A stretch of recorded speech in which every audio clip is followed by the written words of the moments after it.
have been looking at different cable testers, particularly for the RJ45 cable testers for a long time now, and I managed to finally narrow down to two of these.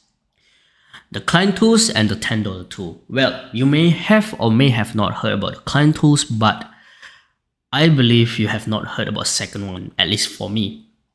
Now, the second one is definitely cheaper than the Klein tools, which is a brand name known for, well, its tools. How cheap? I had tried to search for long, but it varies between 7 Singapore dollar to about 15 Singapore dollar. However, the Klein tools can easily cost as much as 100 Singapore dollars. But of course, it depends on which Klein tools cable tester you got. But for me, I got a Klein tools VDV501-853, which looks something like this. Alright, yeah, and it also has more functionalities, or simply said, more buttons. Yeah. Alright, and of course, instead of just one of these, I got a set one due to my own need for testing cable. You'll know later on down this video, but it looks something like this. This is the set. Alright, so the reason why I finally got one was because I had finally moved to a new place and I had asked the contractor to place all the cables embedded into the wall. So two things that are important for such thing is that number one, to check all the cables are working, and secondly, to check that they are all labeled correctly as to which port is going to which room. You'll find out that when I was doing the testing in my own house, I found out that there are two ports that the contractor labeled wrongly. Now, the way you can check whether the connectivity works is by connecting ports from both ends, and if you notice, both devices that I have shown, they had two devices instead of one device. And okay, let me turn this thing off. Alright, so it looks something like this. It looks like there's only one device, but the bottom here, you can actually separate it from the main device, so it looks like there are two parts over here. So one is this main big device where you can see all the data on the screen over here. The second one is this small one, which has okay, this is for the coax cable testing, and this is for the RJ11 and RJ45 cable testing. So this small device is what I call the remote part of it. So it's the remote device of Klein tools.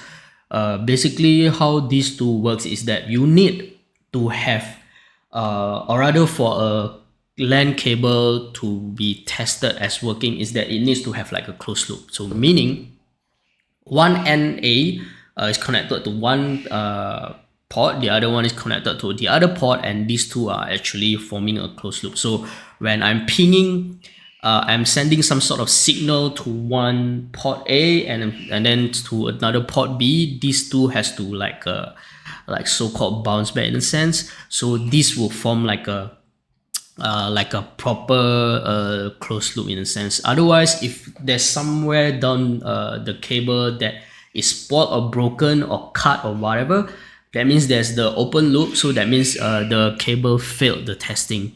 Yeah, so these two ports over here, as you can see, for such tool to work, they have these ports over here. So these two devices act as the terminal points, if I have to say so. So if the cable is working fine and they are both connected to this device will be able to detect it, and it will say it passes or fails. Basically, that's how it is. So what's the difference between the Klein tools and the cheap one is that for the cheap one, the device is actually side by side. It's side by side like this instead of like slotting in like this for the Klein tools. So for the Klein, it's slotted below, as you can see, and at least for the one that I have. Let me show you briefly how it looks like with mine, and you will see the real case later soon as well. Yeah, so this is for the main device again, so I try to just slot it like this, and that's it. And for the set itself that I got, to take a look closer, it looks something like that. So over here, This is to test the so-called identifying the ports correctly by using this, because this thing is actually made out of, it looks something like this. Can you see? Yeah. So this is how it looks like. Basically it looks like the typical LAN cable head, that's what I would call it. And the difference is that instead of being a cable, at the end of it, it's actually labeled like this. It's called a number 2. So this means is that if you plug this into the port and then you use the device, the client tool device over here to check for the ID, it will show ID number 2 over here.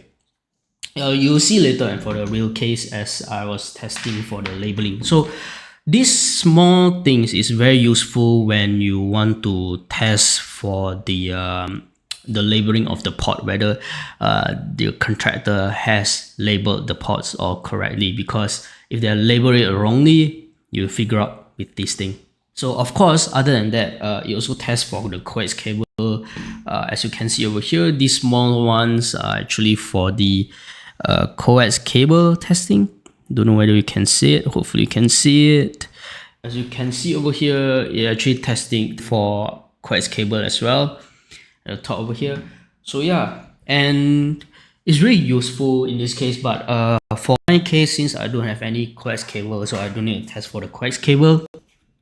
But this set actually comes with the 9-volt battery as well, because this is the battery that you need for the client tools that I have. It also comes with this set of cables. They are mainly the PoE plus cable over here for testing RJ45 cable as well, but it's specifically for PoE plus. Yeah, so this is very useful. But of course, if you just want to test using typical RJ45 cable instead of just PoE plus, this will work as well, which very useful. I've been using this as well instead of the typical RJ45 cable, mainly because it's very short. And it also comes with this. So what this is that this is the RJ11 cable, which is your telephone landline cable, but I don't have it as well, so that's why I will not be testing this. So these tools that I'm using is particularly just to test the RJ45 cable only. So this that's basically the whole set, and that's how it looks inside. If you think that it looks big, it is, because this whole set consists of not just the device but also the different stuff to cable, test, coax, and RJ11 as well, other than RJ45 cable. For mine, it contains the PoE plus cable that I've shown you earlier on, as well as the small ones for testing the routing of the port with whether it is correct by using the ID or identifying the end of port A links to the other end of port A correctly. Let me just show you how it works. So as you can see over here, there's the client tools device with the remote one, the smaller one without any screen, as well as the set that I brought to my new place. Now, so the inside you can see all those small, I would say, connector labeled with numbers. The yellow one is for RJ45 ID, and the silver one is for coax cable. But in my case, since I don't have any coax connections, I won't be using them, so I'll be only testing my RJ45 cable, or well, better known as the Ethernet ports, Ethernet cables. That will be the yellow one. So the yellow one, as you can see, each of them is labeled with numbers. So that's how we're going to tell, because those numbers are supposed to match or whatever ID number that will appear on the client tools screen.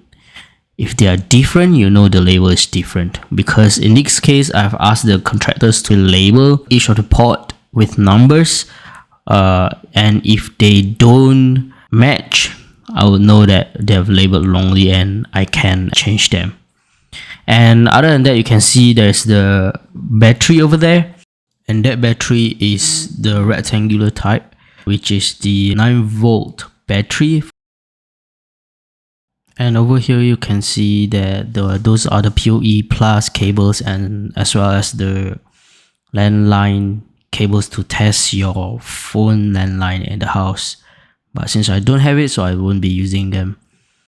And this will be used to measure these connectivities between these ports to the ports from the other rooms. And at this point, I'm just testing all the different buttons to make sure that everything is working. Although mainly just be testing the IDs just to make sure that they are connecting to the correct rooms, as well as testing the connectivity Ethernet cable just to make sure that the cables are working fine, because these cables are all embedded inside. So I just make sure that they are all working fine. With that, let's move on to the next one. And for this case, as you can see, I've been testing the IDs to make sure that if it's D4, it should be going to 4. And as I press the button, it shows ID4, so that shows that it's labeled correctly.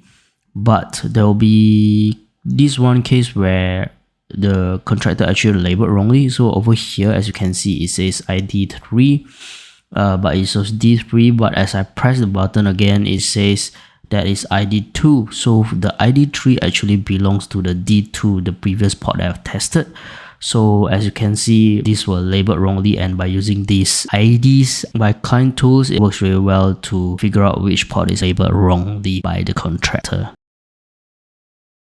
So over here, as you can see, I'm still doing testing for the other rooms just to make sure that all of them are ID'd correctly or identified correctly, and you have to do this one by one. But for me, for my case, because I'm a solo player over here, so I have to keep on running back and forth, and I'm bringing the bigger one with the screen with me because you want to make sure that everything is fine by looking at the screen, not leaving the screen behind. So you should leave the remote device on the other side while bringing this around to check. Well, ideally, you should have two people with you, so one person will be looking at it, the other one will be doing the running around, so that will be a lot easier. But since for my case, I'm doing it solo, so I'm doing this on my own, looking at it, running back and forth, changing, testing different ports while recording a video at the same time. But thankfully, while I was doing this, I only found out two ports that were not labeled correctly, which was D2 and D3. Basically, the contractor mislabeled them, they swap it around accidentally.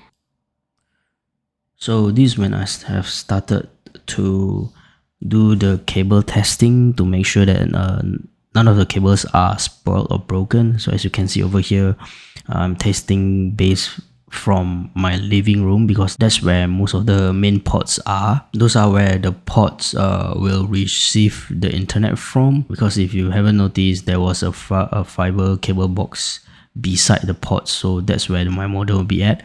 And over here, I started testing from D1 all the way until D6, testing for each of the cable, make sure none of them actually spoiled.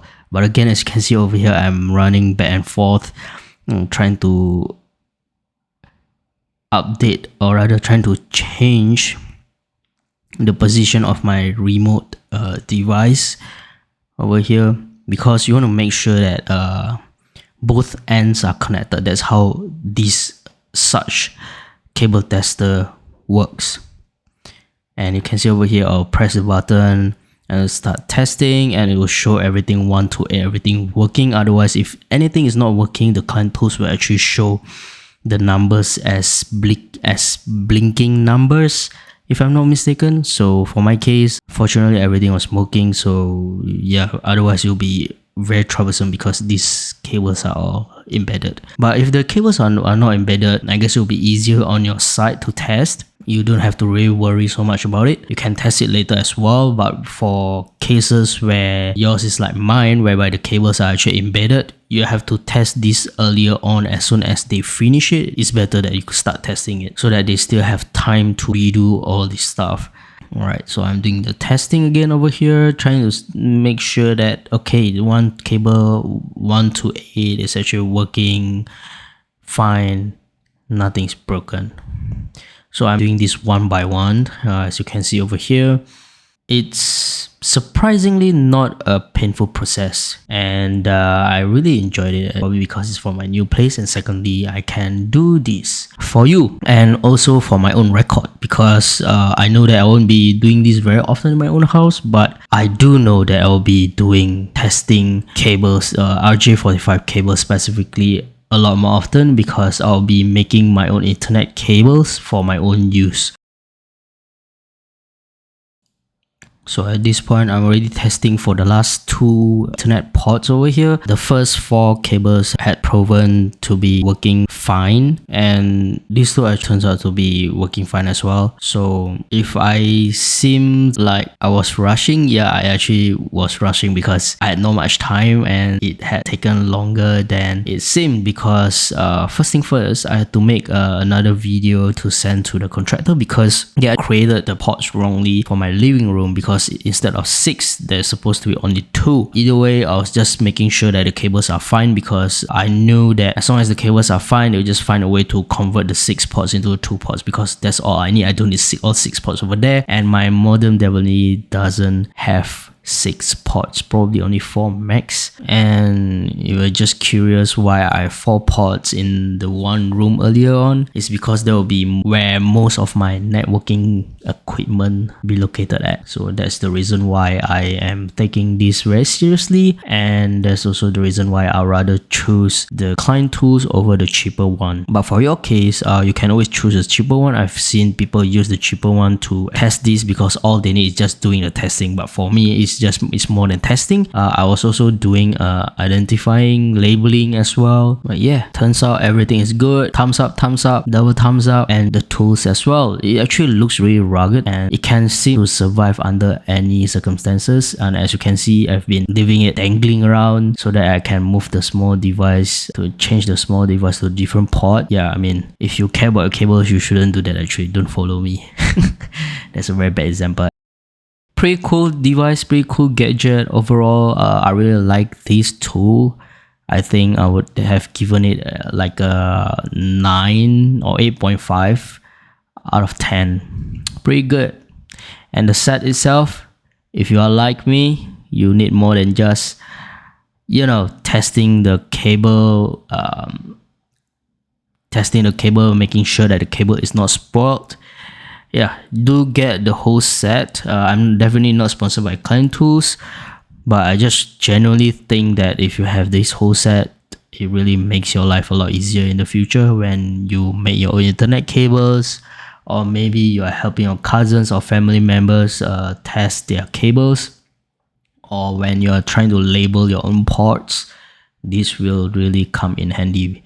But of course, if you search Amazon out there, I believe there are products that provide you with more than just what I have, but that also means that it will be more expensive. So for me, I just get whatever I need rather than getting whatever that costs more, or because I don't need the extras. Like for example, the coax cables tester, the IDs. For the IDs, technically speaking, I actually donate them, but because they come in a package, so yeah, I just take it in.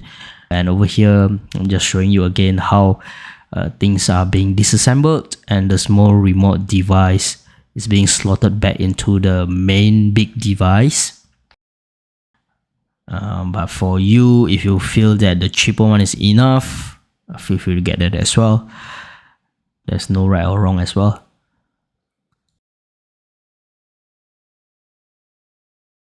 So that's all for it. I may or may not have covered in detail, but you can always Google it to find more videos talking about this Klein tool in detail. But for my case, I'm just trying to cover whatever that I think is more necessary in real life use case. But of course, only for the normies like me instead of for the professionals, because I believe for professionals, you guys actually do use more than just what I'm using, which is basically just identifying the port labeled correctly, checking the length of the cable, as well as whether the Ethernet cable is working or not. So if you are a professional, do read more from the manual, as it provides pretty concise information in my opinion, because I did study the manual before I do the testing, and I found it quite concise, quite informative. So for professional, you may want to read up more on the manual, but for the normies, if you are the normies like me, yeah, this is more than just enough, but it's worth it. Otherwise, you can always get a cheap one, which is just basically testing for the connectivity, and that's it. So with that, thank you again for watching this video. If you like it, do like this video and share it. Catch you on the next one. Peace.